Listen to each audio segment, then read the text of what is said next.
All right, hello everyone, and thank you for tuning in once again to the Black Box Podcast, BBOR, Black Box Online Radio, coming to you from West Virginia.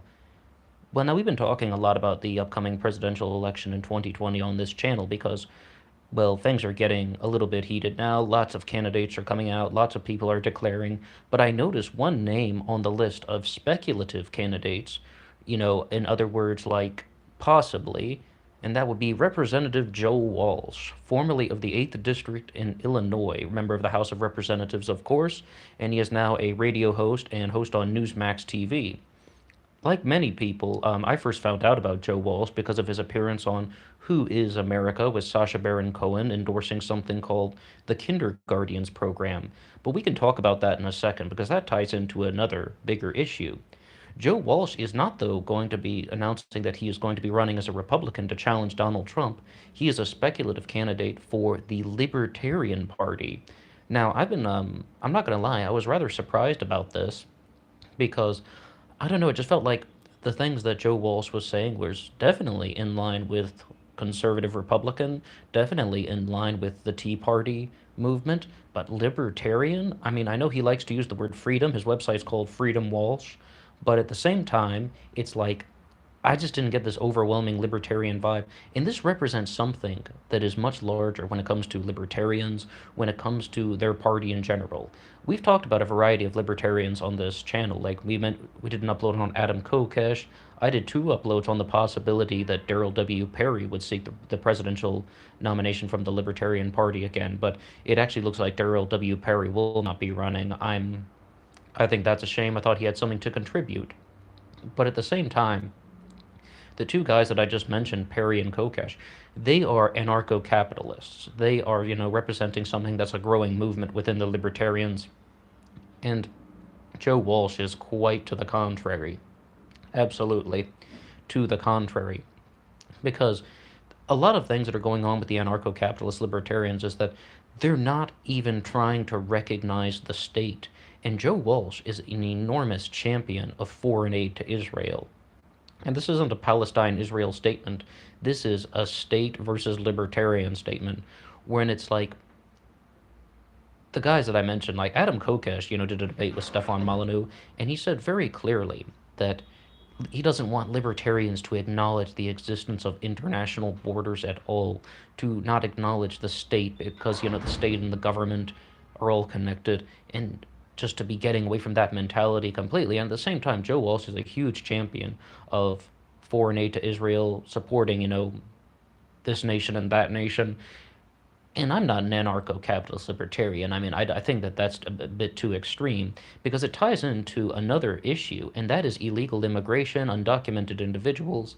And the way that that works is they're sort of saying that if you were to deport anyone, you are once again acknowledging the existence of the state. You are kind of giving more power to the state. And both Adam Kokesh and Daryl W. Perry were just like, not exactly open borders, but more just like they don't want to deport people because they don't want to acknowledge international borders and the existence of the state. That's one school of thought that's now within the Libertarian Party. And then you would have someone like Joe Walsh, who is going to be completely contrary to that. So we're definitely going to be having a variety of opinions that are going on in the libertarian circles now. That is indeed, if Joe Walsh does indeed decide to run as a libertarian. He hasn't announced his candidacy yet. He is listed as a speculative candidate. This actually represents something. This means the Libertarian Party is getting bigger. They aren't just, a group of people renting a convention center anymore. They are actually an enormous growing movement that is covering a wide spectrum of ideas. And they really do. They have the classic liberals and they have the minarchists, the constitutionalists like Dr. Ron Paul, the anarcho capitalists. We mentioned a couple of them. But I'm not exactly sure where Joe Walsh would fit into this category. He's definitely going to be a small government individual, so that, I mean, somewhere toward the minarchist thing about minarchist meaning like kind of using the most minimal amount of government possible, not trying to do anything big government. Joe Walsh would be in that category. But how are the libertarians going to receive an individual like Representative Joe Walsh? I would say though that he's just quite different than a lot of the people that they put up for the nomination in 2016. We had people like Austin Peterson, John McAfee, of course Gary Johnson, who won the nominee, previously mentioned Darrell W. Perry, and Dr. Mark Allen Feldman. And Feldman was some guy who was just like, he talked about the being the be what you want to be libertarian, like you look good on TV libertarian, has this great sort of I'm that libertarian speech. And that also includes things like the Muslim libertarian, the Christian libertarian, the Hindu atheist, Jew libertarian, all of those things. Like he just was trying to be the candidate for everybody. But the thing is, on his own television show on Newsmax, Representative Joe Walsh has said very clearly that he is opposed to that type of thinking. And he said very clearly that everybody in America should conform to Western standards and Western culture. And it's almost just like you have once again an enormous kind of like almost dichotomy, or maybe you would just like to say he's quite different than other people who are who have been running for the libertarian nomination in the past. I mean, I don't really think that the libertarians had anybody like him in their final round of debates at the libertarian convention last time around that was actually kind of like the politics of Representative Joe Walsh. And we've talked about the possibility that Rand Paul could be running as a libertarian in 2020. And I mean, just going to say from sort of a strategy perspective, if you would like to have a former Republican who's going to be trying to get the Tea Party vote, I mean, Rand Paul is someone who they've really been talking about for a long time, about trying to get him to run as a libertarian. But the thing with Representative Joe Walsh is that, once again, I did find out about him because of Sacha Baron Cohen's show. There's a lot of S's and H's and C's in that sentence. Sacha Baron Cohen's show, Who is America, where he endorsed the kindergartens program. And the kindergartens program had this great line with Representative Joe Walsh saying that he wanted to give guns to 3-year-olds and teach them a rudimentary knowledge of mortars. And they have Joe Walsh saying, happy shooting kids.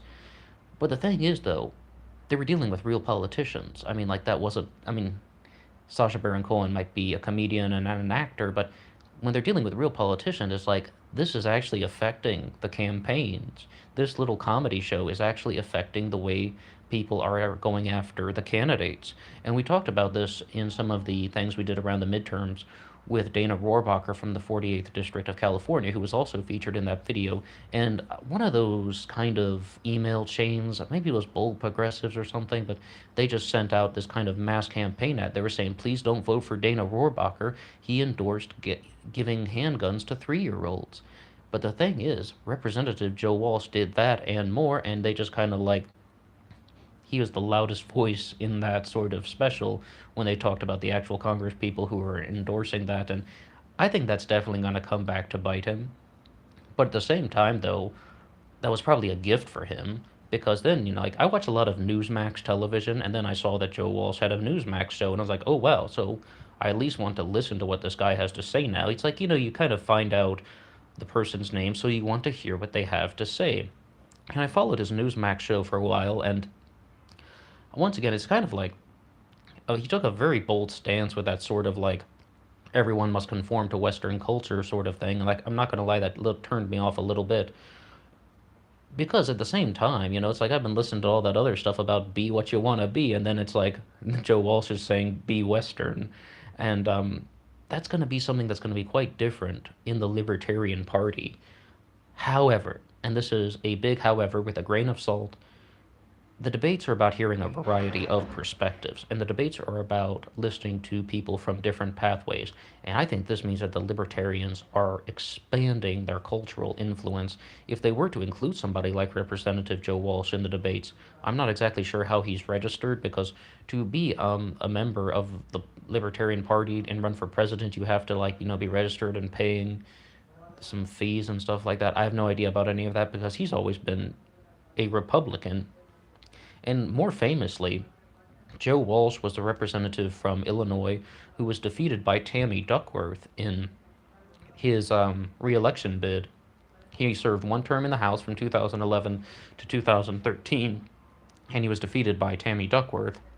And I thought I would be doing an upload about Tammy Duckworth running for president, but to be honest, I'm kind of glad that I'm not because Tammy Duckworth is still currently a one-term senator. I mean, yes, she was a representative, of course, before from the 8th District of Illinois, but I just there's so many people who are looking at who are one-term senators trying to kind of become the next president. I know Barack Obama did it, but still, it's like they were talking about Tammy Duckworth, Kamala Harris, even the possibility of Doug Jones from Alabama running to be the president of the United States, even though he'd only been in the Senate since 2018.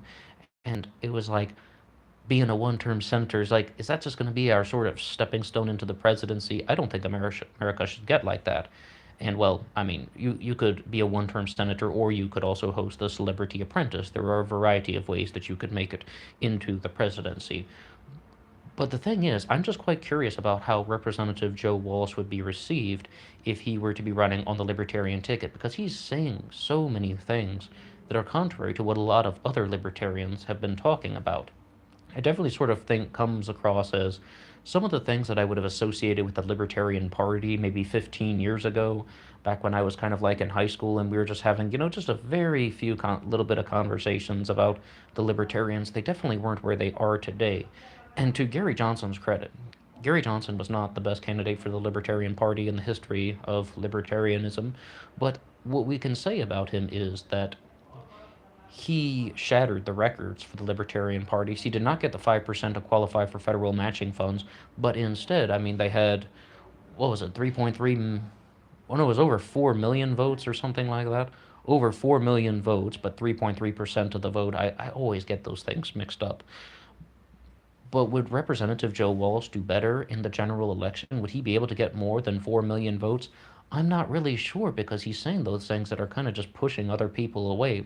Gary Johnson was, by his own admission, socially liberal, and he was all about inclusion, and he hated the term illegal immigrant, and he kind of condemned all the reporters for saying that. And then you have somebody like Joe Walsh who's going to be the exact opposite. And but the thing is, though, once again, in the debates, in the primaries, it's about ideas.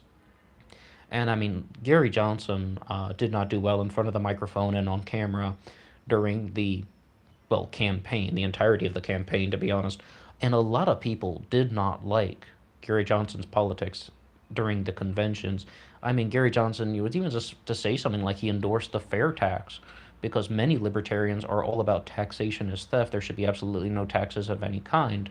I mean, that I don't, not saying that's my idea. That's just something that they were very passionate about during the campaign.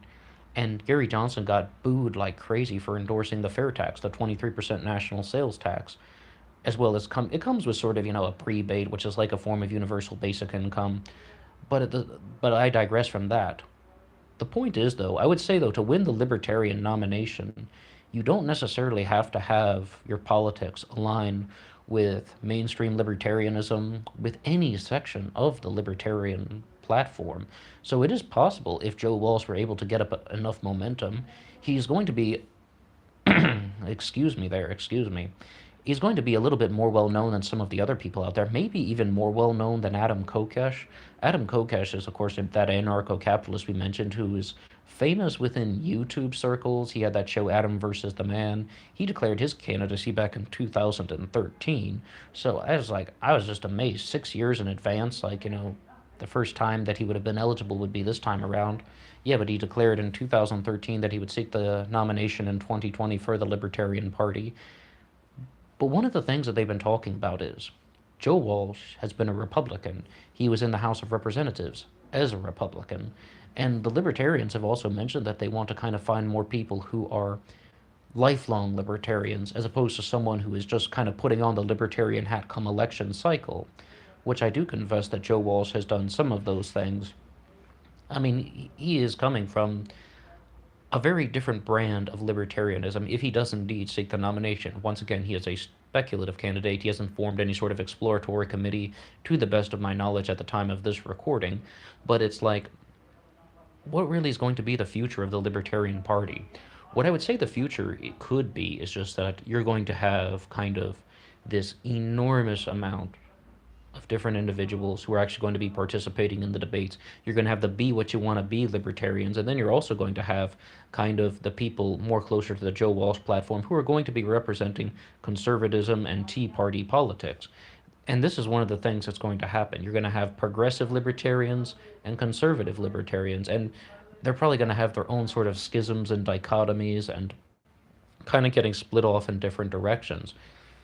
Because Rand Paul, if Rand Paul were to run as a libertarian, I wouldn't think twice about that. I'd be like, yeah, okay, we saw that coming. I even did, well, of course, I did an upload about it on this channel already. That, I mean, there's lots of talk around that subject. But Joe Walsh, the former representative of the 8th District of Illinois, I can't necessarily say that I was expecting that he would be running as a libertarian. I don't really know how strongly the kind of general public would feel about him if he were to actually win the nomination and be on the ballot for the presidency in the general election. I'm really not convinced right now if he could get more than 4 million votes, if he could get more than 3.3% in the polls and actually get that magic 5%. I'm just kind of uncertain about that right now, and I definitely wouldn't be sort of gung ho if I were a libertarian to see somebody like Joe Walsh going up against someone that was closer to your brand of libertarian politics, unless you actually are one of the Tea Party libertarians who are kind of coming at it from that particular angle. The point is, there are a wide variety of perspectives that are coming into the libertarian movement, and that movement is growing. And we can only just sort of see what's going to happen in the primaries. And I'm expecting a very good debate stage this year. I think we're going to have a lot of good ideas. Once again, it's a real shame that Mark Allen Feldman will not be running again. Rest in peace, Dr. Feldman. He was a very passionate individual who kind of had some optimism for all of humanity. But that means that it's on to a new time, and we're going to listen to a new round of debates, and we're going to learn more about other libertarian thinkers and political activists and politicians, and we're going to hear some different points of view. That's all I can say for now. If you have anything to say at all about Representative Joe Walsh or the Libertarian Party, please drop a comment below, and you can hit the like button if you like this. If you disliked it, you can also dislike it. But most importantly, please drop some comments below so we can talk some more. Thank you, and until next time.